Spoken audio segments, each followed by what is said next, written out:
그렇습니다.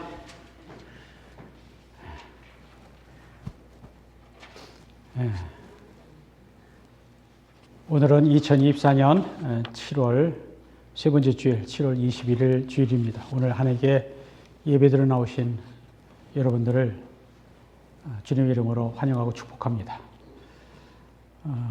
교회 소식 지난주와 동일한 것 같습니다. 강일순 권사님의 아들 토니의 건강 회복을 위해서 기도해 주길 바랍니다. 그리고 아프신 분들 중보기도 2번을 보시면 건강 때문에 출석하지 못하는 여러분들이 있습니다. 박도환 장로님, 이소영 권사님, 또 양정욱 집사님, 이호욱 집사님은 이번 주까지 오하이오 아들 집에 가셨고요. 또 허경 집사님, 김일희 집사님, 박선자 성도님 다 위에서 기도해 주시길 바랍니다. 그리고 피셔스 지교회 부흥을 위해서 기도해 주시고 또 교회 앞날을 위해서 기도해 주시길 바랍니다. 잠시 일어나 주시고요. 제가 시편 오늘 아침에 읽었던 시편 136편 1절로 4절까지 읽어드립니다. 여호와께 감사하라. 그는 선하시며 그 인자하심이 영원함이로다. 신들 중에 뛰어난 하나님께 감사하라. 그 인자하심이 영원함이로다. 주들 중에 뛰어난 주께 감사하라. 그 인자하심이 영원함이로다. 홀로 큰 기이한 일들을 행하시는 이에게 감사하라. 그 인자하심이 영원함이로다. 아멘.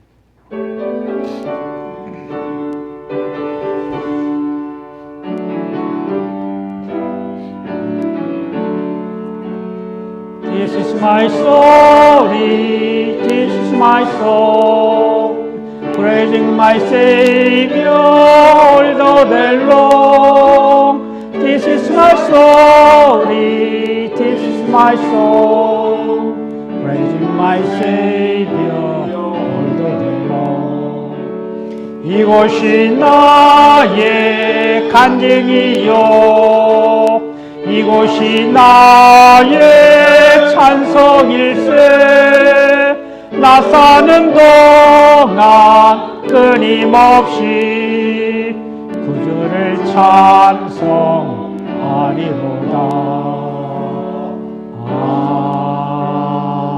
아멘. 사도신앙으로 우리의 신앙을 고백합니다. 전능하사 천지를 만드신 하나님 아버지를 내가 믿사오며 그 외아들 우리 주 예수 그리스도를 믿사오니 이는 성령으로 잉태하사 동정녀 마리아에게 나시고 본디오 빌라도에게 고난을 받으사 십자가에 못 박혀 죽으시고 장사한 지 사흘 만에 죽은 자 가운데서 다시 살아나시며 하늘에 오르사 전능하신 하나님 우편한 자 계시다가 죄에서 산 자와 죽은 자를 심판하러 오시리라. 성령을 믿사오며 거룩한 공예와 성도가 서로 교통하는 것과 죄를 사하여 주시는 것과 몸이 다시 사는 것과 영원히 사는 것을 믿사옵나이다. 아멘. 자리에 앉아서 하나님께 찬양드립니다.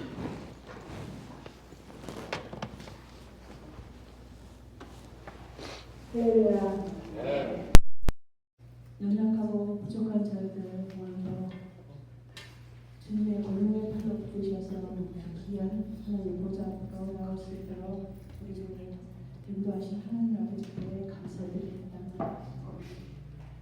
이 시간 거룩하시고 존귀하신 하나님께 찬양 드리며 나아가겠습니다.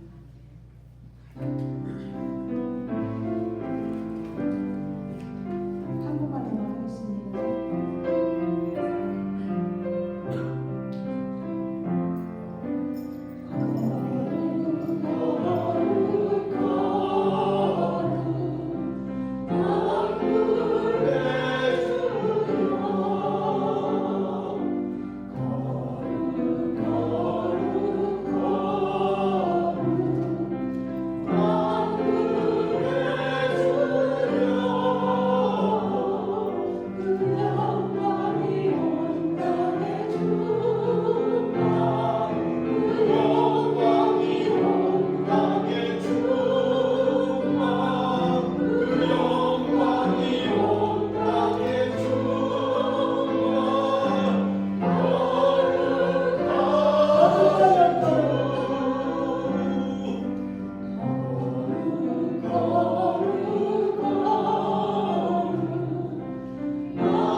온 세상 죄를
전임의 인도로 우리가 하나님께 기도드립니다. 우리 함께 기도합니다.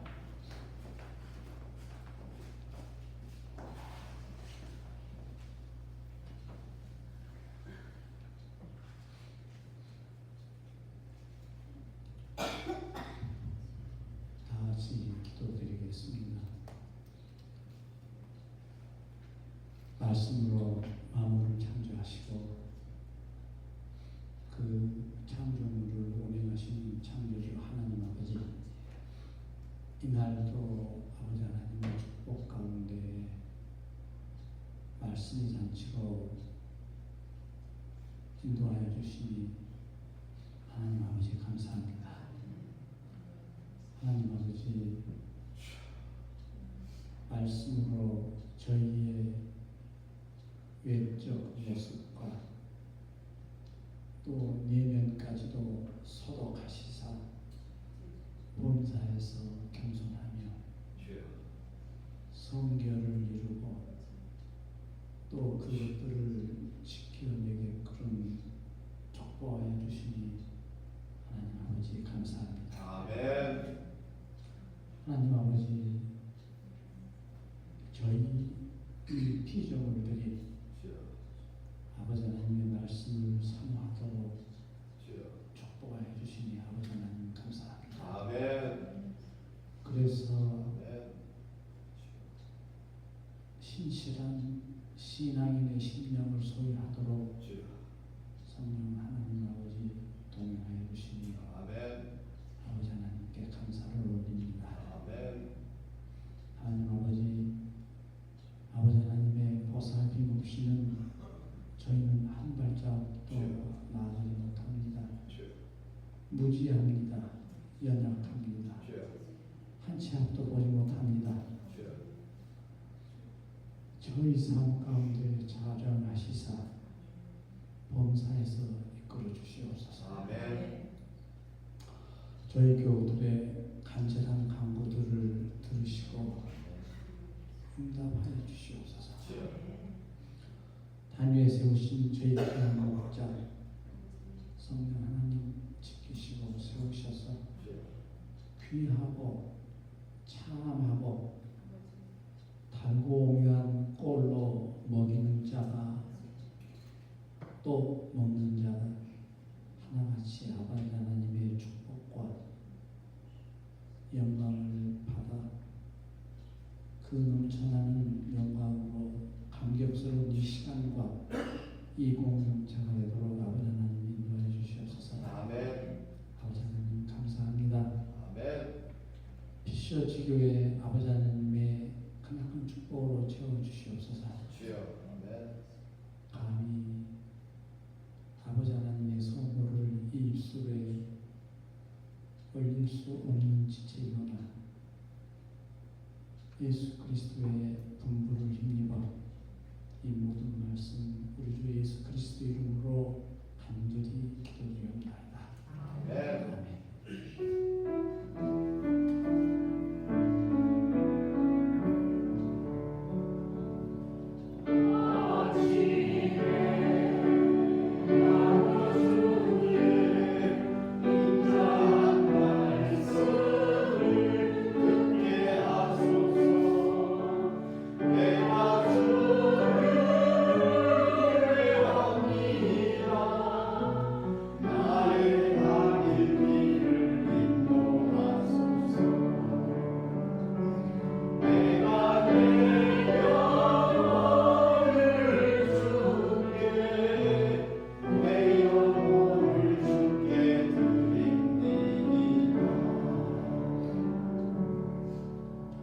하나님께서 오늘 우리에게 주신 말씀은 세 군데입니다. 요한복음, 이사야서, 갈라디아서, 여기서 이영희 목사님이 하나님 말씀을 듣게 됩니다.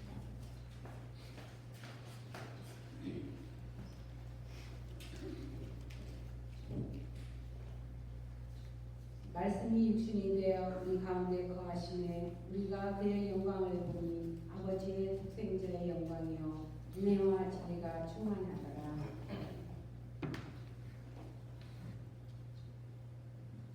그는 주 앞에서 자라나기를 연한 순 같고 마른 땅에서 나은 뿌리 같아서 고운 모양도 없고 풍채도 없은지 우리가 보기에 흠모할 만한 아름다운 것이 없도다.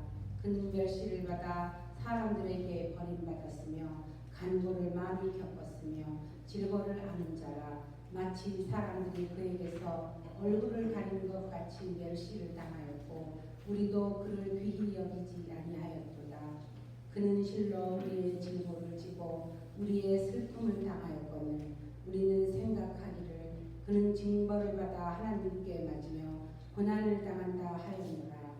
그가 찔림은 우리의 허물 때문이요 그가 상함은 우리의 죄악 때문이라. 그가 징계를 받음으로 우리는 평화를 누리고 그가 채찍에 맞음으로 우리는 나음을 받았도다.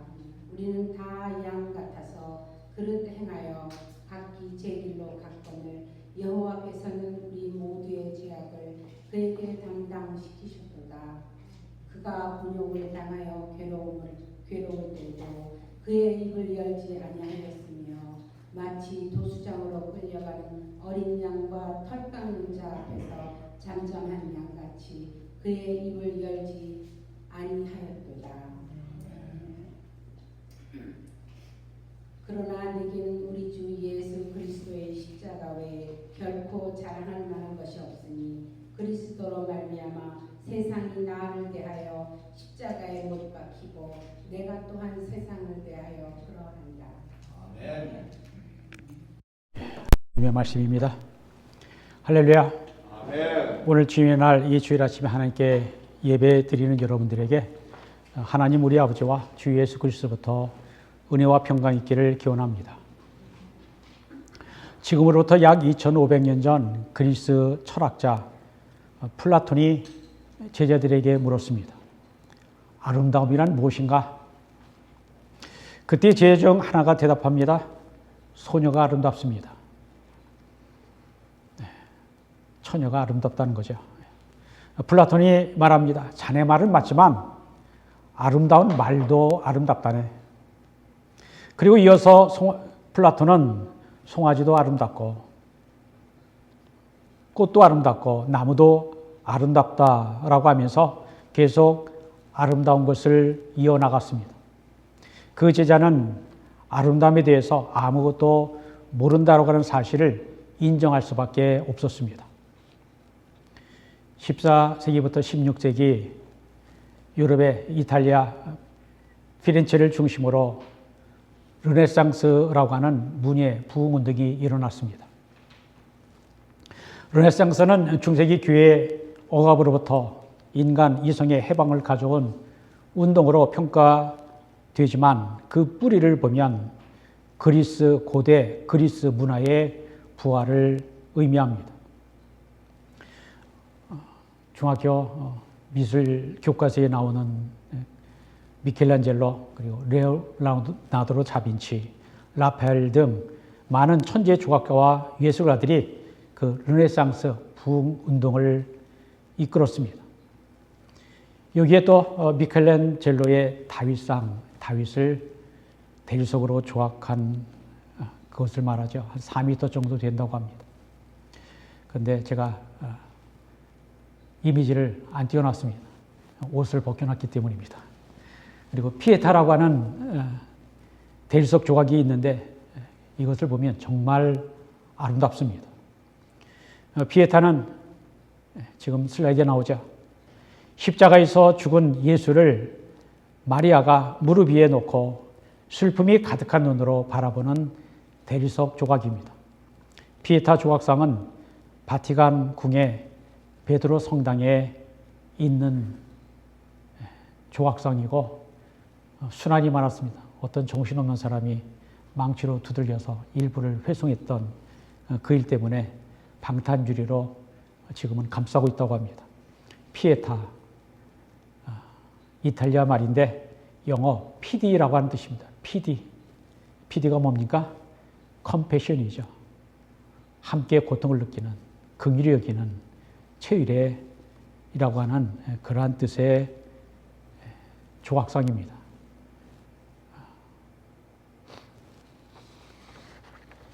여러분, 아름다움이 무엇입니까? 창세기 1장을 보면 태초에 하나님이 하늘과 땅과 그 안에 만물을 지으시면서 하신 말씀은 보시기에 좋았더라 라고 7번이나 감탄하신 말씀입니다. 여기에 좋았더라, it was good이라고 하는 말은 히브리어 토브라고 하는 말인데 이 말은 좋다, 아름답다라는 뜻입니다. 성경의 첫 번째 책인 창세기의 첫 장에서 하나님의 창조의 아름다움을 선포하고 있는 겁니다. 하나님의 창조의 아름다움에 대한 인간의 답시라라고 할 수 있는 시편 8편은 이렇게 노래합니다. 여호와 우리 주여, 주의 이름이 온 땅에 어찌 그리 아름다운지요. 주의 영광이 하늘을 덮었나이다. 시편 8편은 다윗의 시입니다. 다윗은 하나님의 창조의 아름다움이 모든 피조물 아래 내재해 있다라고 노래합니다. 시편 8편 3절과 4절은 또 하나님의 창조의 솜씨를 이렇게 표현합니다. 주의 손가락으로 만드신 주의 하늘과 주께서 베풀어 두신 달과 별들을 내가 보니 사람이 무엇이기에 주께서 그를 생각하시며 인자가 무엇이기에 주께서 그를 돌보시나이까. 하나님의 창조의 아름다움의 창조를 마치 예술가나 조각가가 능숙한 손으로 무언가를 만드는 것으로 표현한 것입니다. 아침에 동쪽 하늘에 붉게 물들이며 떠오르는 해가 얼마나 힘있고 아름답습니까? 그래서 해변으로 해돋이를 부지런히들 간다고 하죠. 또 저녁에 서쪽 하늘을 붉게 물들이는 저녁 노을은 또 얼마나 아름답습니까? 밤에 하늘에 떠 있는 달과 별들은 또한 얼마나 아름답습니까? 그런데 하나님께서 만드신 모든 것들이 다 아름답지만 그 중에서 가장 아름다운 창조물은 하나님의 형상대로 만든 사람이랄 것입니다. 사람은 얼굴도 아름답고 손도 가슴도 다리도 아름답습니다. 특히 사람의 목소리는 정말 아름답습니다. 꾀꼬리 새의 소리가 아름답다고들 합니다. 아닙니다. 노래 재능이 있고 훈련된 사람의 목소리는 정말 아름답습니다. 사람이 소리를 내고 노래하는 것, 성대를 통해서 나오는 걸 말하죠.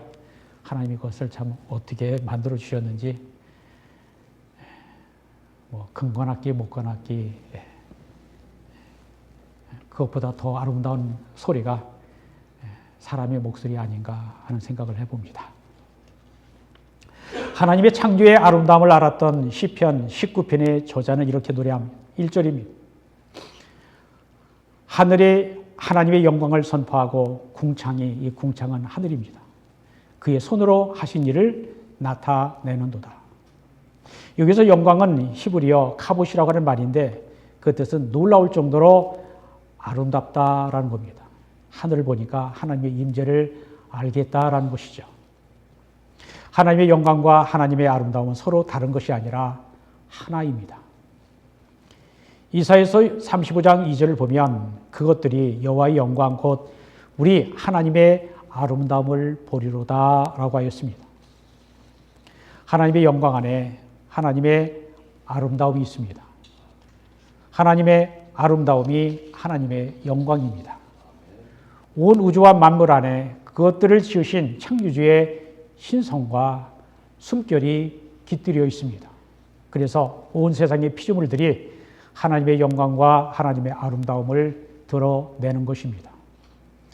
시편 27편 4절도 내가 여호와께 바라는 한 가지 일 그것을 구하리니 곧 내가 내 평생에 여호와의 집에 살면서 여호와의 아름다움을 바라보며 그의 성전에서 사모하는 그것이라고 했습니다. 지난주에 우리가 읽었던 다윗의 고백입니다. 하나님의 아름다움은 인격이신 하나님의 성품입니다. 하나님의 아름다움은 구체적으로 하나님의 거룩하심, 하나님의 무한한 사랑, 하나님의 인자 헤세드, 하나님의 선하심, 하나님의 의로우심, 하나님의 오래 참으심, 하나님의 긍휼, 이런 것들이 하나님의 아름다움입니다. 하나님이 얼마나 선하시고 좋으시고 인자하시고 신실하신 분인지를 아는 것이 하나님의 아름다움을 보는 것입니다. 시편 8편, 19편, 27편의 저자는 다윗입니다. 다윗은 하나님의 아름다움을 경험했던 사람입니다. 만약 다윗이 하나님의 선하심, 신실하심, 아름다움을 경험하지 못했다면 이와 같은 고백을 할 수 없었을 것입니다. 그리고 온 우주에 가득 찬 하나님의 영광, 하나님의 아름다움이 이스라엘의 역사에 임한 사건이 있었습니다. 애굽, 이집트에서 강제 노예에 시달리던 이스라엘 백성이 출애굽한 후 광야에 이르렀을 때의 일입니다. 하나님의 산이라고 불리는 신의 산에 이르렀을 때에 하나님은 모세를 산 위로 올라오라고 하셨습니다. 출애굽기 24장 16절 17절입니다. 모세가 산에 오르매 구름이 산을 가리며 여호와의 영광이 신의 산 위에 머무르고 구름이 엿새 동안 산을 가리더니 일곱째 날에 여호와께서 구름 가운데서 모세를 부르시니라. 산 위에 여호와의 영광이 이스라엘 자손의 눈에 맹렬한 불같이 보였고라고 하였습니다. 모세가 산 위에 있던 40일 동안 하나님은 그에게 어떻게 성막을 만들어야 하는지 자세하게 알려주셨습니다. 하나님이 지으라고 명령하신 성막은 참 아름다웠습니다. 어쩌면 그렇게까지 자세하게 예술적 양식까지 일러주시는지 놀라게 됩니다. 한번 상상해 보십시오. 삭막한 광야에 금과 여러 가지 색깔로 장식된 성막이 세워졌을 때 그 성막이 얼마나 아름다웠을까요? 성막이 완성되자 구름이 회막이 덮이고 여호와의 영광이 성막에 충만했으며 낮에는 여호와의 구름이 성막 위에 있고 밤에는 불이 그 구름 가운데 있음을 이스라엘의 온 족속이 그 모든 행진하는 길에서 그들의 눈으로 보았더라 하였습니다. 하나님의 영광, 즉 하나님의 아름다운 임재를 이스라엘 백성들이 직접 목격했던 것입니다. 성막의 규모는 작고 손으로 만들어진 것이었지만 살아계신 하나님의 영광과 아름다움을 드러내었습니다. 하나님이 자기 백성들과 항상 함께 계셨기에 아름다웠습니다. 그리고 신약에 와서 하나님의 영광, 하나님의 아름다움이 드러난 또 하나의 중요한 사건이 있습니다. 광야에 세워졌던 하나님의 장막이 우리 가운데 세워진 성육신 사건입니다. 사도 요한은 요한복음 1장 14절 오늘 읽은 말씀에서 이렇게 말씀합니다. 말씀이 육신이 되어 우리 가운데 거하시매 우리가 그의 영광을 보니 아버지의 독생자의 영광이요 은혜와 진리가 충만하더라. 이 구절은 하나님의 말씀 로고스가 육신이 되어 우리 가운데 거하셨다라는 뜻입니다. 출애굽 이후 광야에서 성막에 여호와의 영광이 충만했던 것처럼 하나님의 독생자의 영광이 충만하더라는 것입니다. 요한은 예수 그리스도께서 오신 사건은 놀랍도록 아름다운 하나님의 임재가 드러난 사건이라고 말하고 있는 것입니다. 히브리서 기자는 이 예수를 히브리서 1장 3절에 이렇게 표현합니다. 이는 예수입니다. 하나님의 영광의 광채시요 그 본체의 형상이시라. 이 말을 사도 바울은 골로새서 1장 15절에서 말합니다. 그는 곧 예수는 보이지 아니하는 하나님의 형상이요 모든 피조물보다 먼저 나시니라 하였습니다. 보이지 않는 하나님을 보여주시는 분이 육신으로 오신 예수 그리스도라는 것입니다. 하나님이 사람이 되어 오신 예수 그리스도는 얼마나 아름다운 분이셨을까요? 예수께서 십자가를 지시기 위해 예루살렘으로 가시기 얼마 전에 변화산에서 베드로, 야고보, 요한이 보는 앞에서 그의 용모가 변형되셨을 때 그 놀라운 아름다운 아름다움은 말로 표현할 수 없을 정도였습니다. 그래서 베드로가 말하죠. 우리가 여기 있는 것이 좋사오니 내가 주를 위해서 초막을 짓겠다, 집을 짓겠다라고 하였습니다. 또한 부활하신 예수님께서 밤모습에 유배된 요한에게 보여주신 영광스러운 모습은 또한 너무나 놀라운 모습이었습니다. 그러나 예수님이 이 땅에 계실 때 그분의 외모를 보면 대단히 아름다운 것이 없었습니다. 이사야서 53장을 보면 고난받는 여호와의 종으로 오신 그리스도는 마른 땅에서 나온 뿌리 같아서 고운 모양도 없고 풍채도 없은즉 우리가 보기에 흠모할 만한 아름다운 것이 없도다라고 말합니다. 더욱이 가시관을 쓰고 손과 발에 못이 박힌 그리스도는 전혀 아름답지 않았습니다.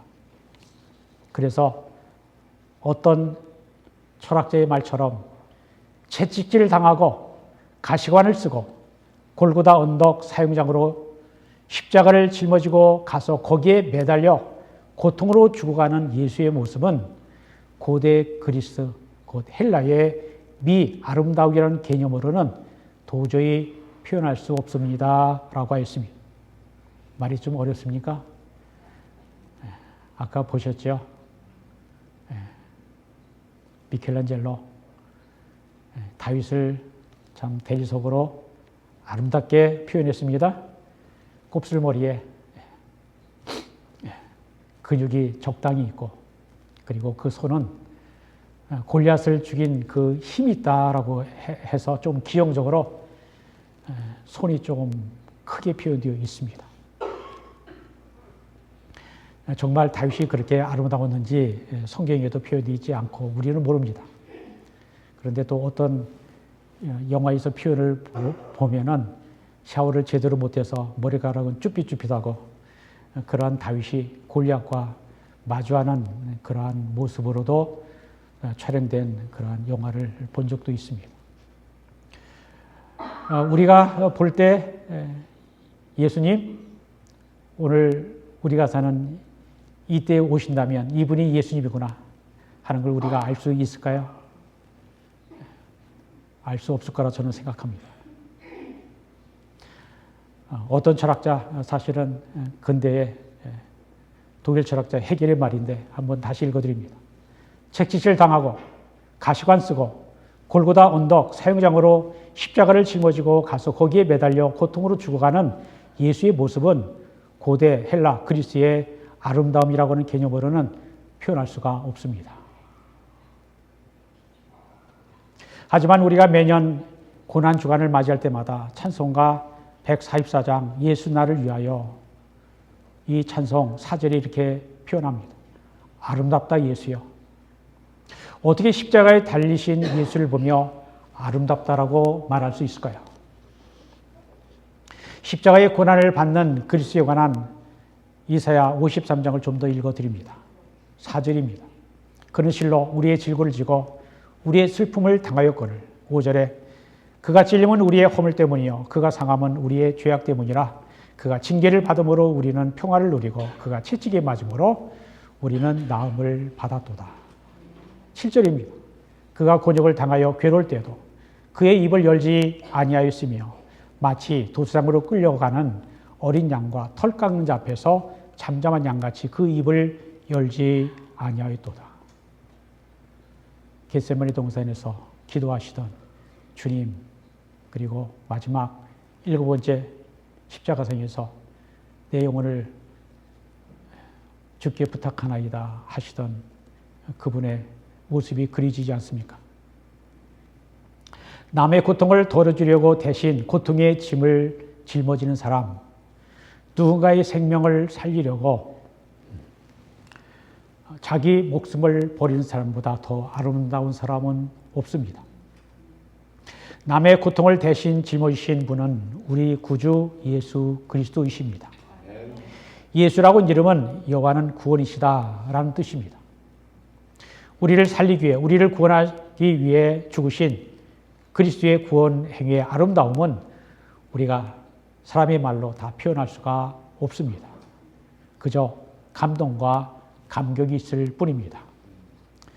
종교개혁자 마틴 루터는 영광과 위험 가운데 계신 하나님을 역설적으로 오직 겸손과 십자가의 치욕의 모습에서만 제대로 인식할 수 있다라고 했습니다. 영광과 위험 가운데 계신 하나님을 역설적으로 우리의 생각과는 다르게 오직 겸손과 십자가의 치욕의 모습에서만 제대로 알 수 있다라는 겁니다. 십자가에 못 박혀 고통을 받으신 예수님의 모습은 흉측하고 처참하지만 우리는 그 모습을 통해 나를 위해 희생하시고 고난을 받으신 그리스도의 아름다움을 보게 됩니다. 예수님께서 십자가 위에서 숨지실 때 로마 군대의 백부장은 하나님께 영광을 돌려 이르되 이 사람은 정녕 의인이었도다 라고 고백했습니다.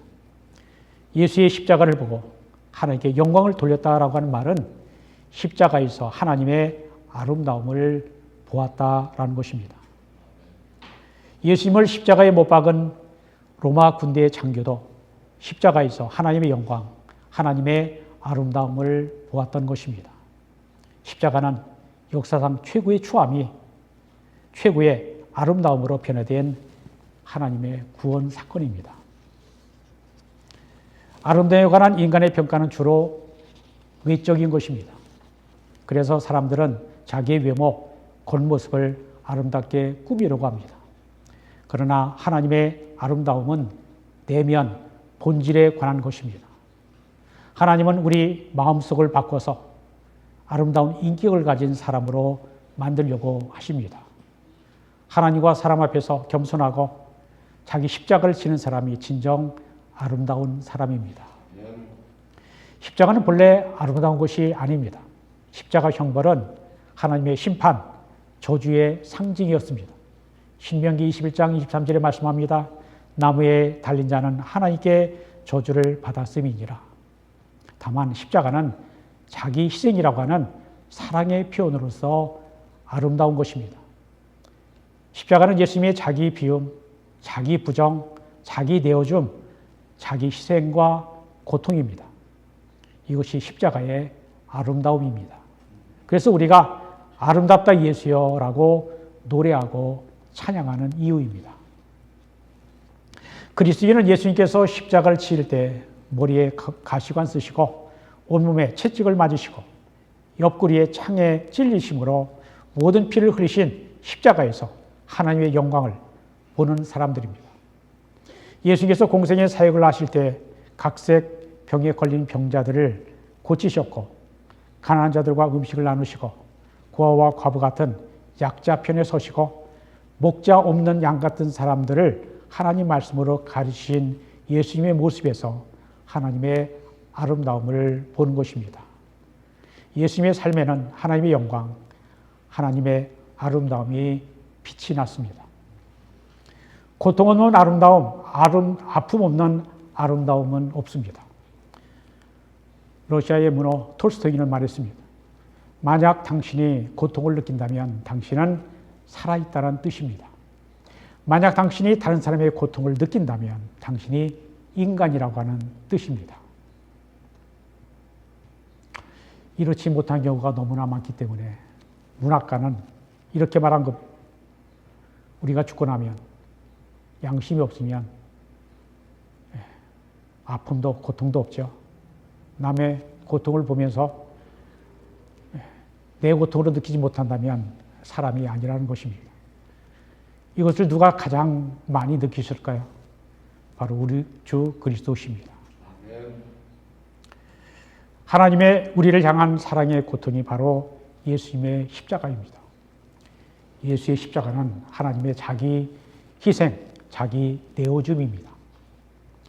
히브리서 4장 15절에는 우리에게 있는 대제사장은 우리의 연약함을 동정하지 못하실 리가 아니라 했습니다. 옛날에 한자로 쓰던 때에 체휼이라고 하는 단어가 훨씬 더 제 마음에는 더 와닿습니다. 체휼, 내가 내 몸으로 상대방의 아픔을 나도 느낀다라는 그러한 한자어입니다. 아까 보여드린 피에타라고 하는 미켈란젤로의 상을 보셨죠? 피에타, 피디, 컴패션, 여기에 나오는 동정, 체휼이라고 하는 그러한 뜻을 갖습니다. 예수님이 우리의 허물 때문에 찔리시고 우리의 죄악 때문에 상하시고 우리에게 평화를 주시기 위해 징계를 받으시고 우리를 치유하기 위해 채찍에 맞으셨습니다. 예수님이 우리의 아픔에 공감하시고 참여하셨습니다. 우리의 고통이 그분의 고통이 되었습니다. 사도 바울은 예수 그리스도의 십자가 외에는 결코 자랑할 것이 없다라고 했고, 또한 예수 그리스도와 그의 십자가에 못 박힌 것 외에는 아무것도 알지 아니하기로 작정했다라고 고백했습니다. 우리가 십자가에 달리신 예수님을 바라보며 아름답다 예수여 라고 찬송할 수 있는 이유는 십자가에서 하나님의 영광, 하나님의 아름다움을 보기 때문입니다. 한국의 이생진 시인은 벌레 먹은 나뭇잎이라고 하는 시에서 이렇게 말합니다. 나뭇잎이 벌레 먹어서 예쁘다. 귀족의 손처럼 상처 하나 없이 매끈한 것은 어쩐지 베풀 줄 모르는 손 같아서 밉다. 우리의 상식을 뛰어넘습니다. 또 한번 읽어드릴까요? 나뭇잎이 벌레 먹어서 예쁘다. 귀족의 손처럼 상처 하나 없이 매끈한 것은 어쩐지 베풀 줄 모르는 손 같아서 밉다. 남을 위해 자신을 희생한 삶이 아름답다는 것입니다. 우리를 먹이시고 키워주신 어머니의 손이 주름이 있어서 아름답습니다. 주름에 새겨진 삶의 흔적에는 생명을 살리는, 우리를 살리는 큰 사랑이 담겨져 있습니다. 우리의 어머니와 아버지의 손은 거칠었습니다. 그 손이 얼마나 아름다운 손인지 알지 못했습니다.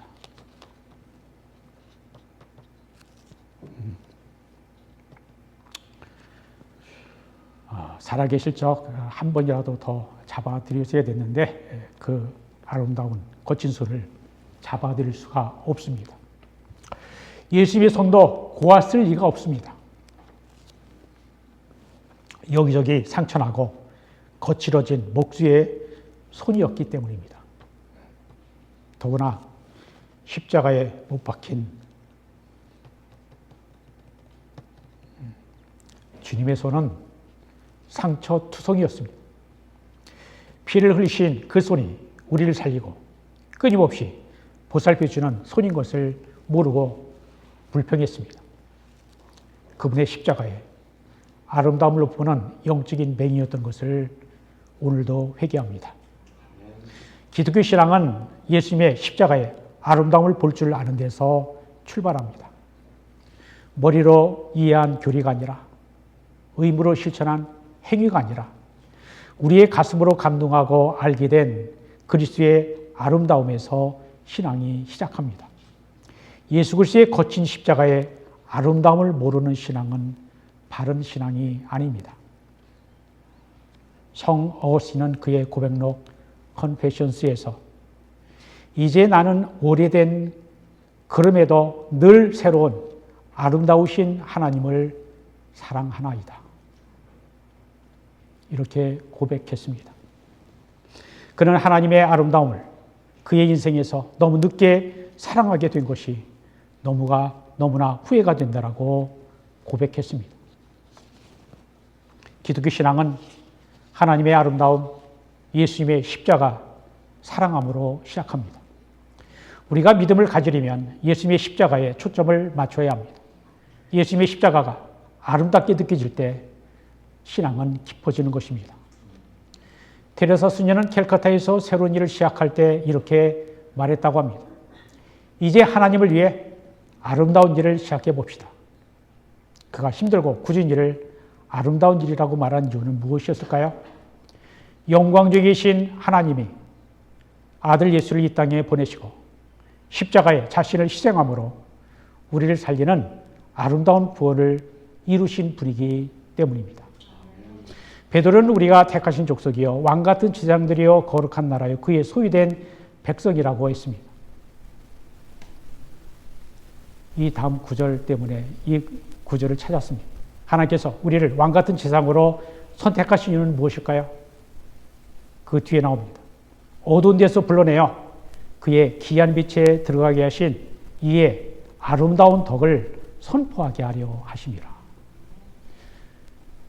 우리를 불러내서 구원하신 그분의 아름다운 덕을 선포하려고 우리를 왕같은 제사장으로 부르셨다는 것입니다.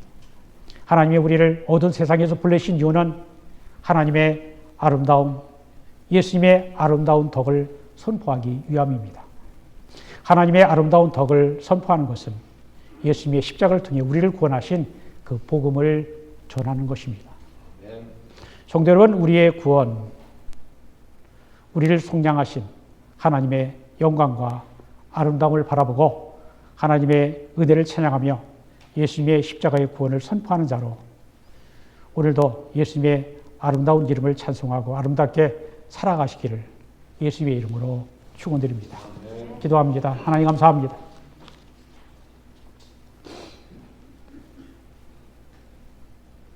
우리는 어쩔 수 없이 겉을 보는 사람들입니다. 겉이 고와야,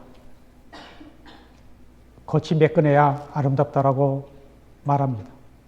그러나 우리 하나님은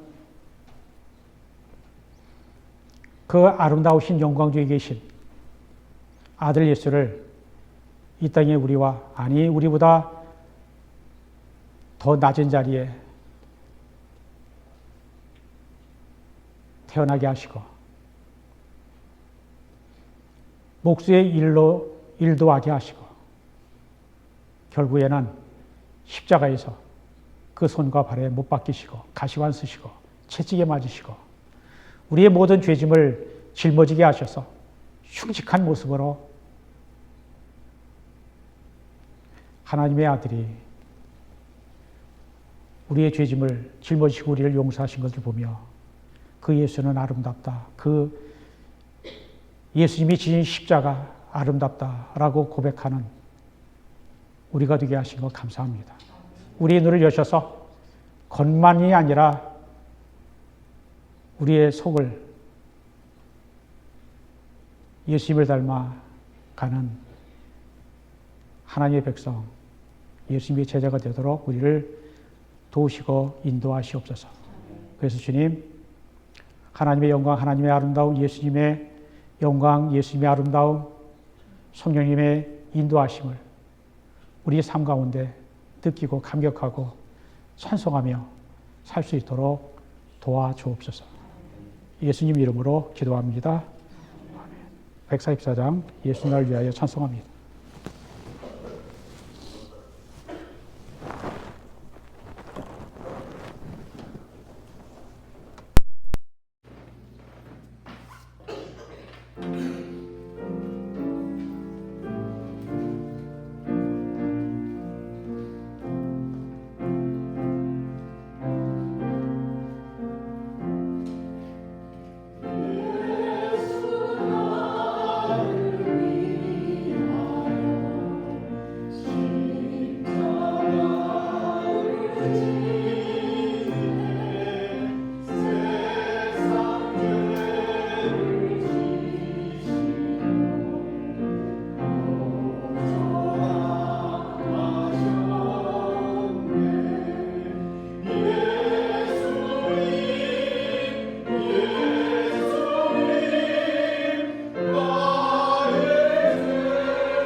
우리를 맞이하여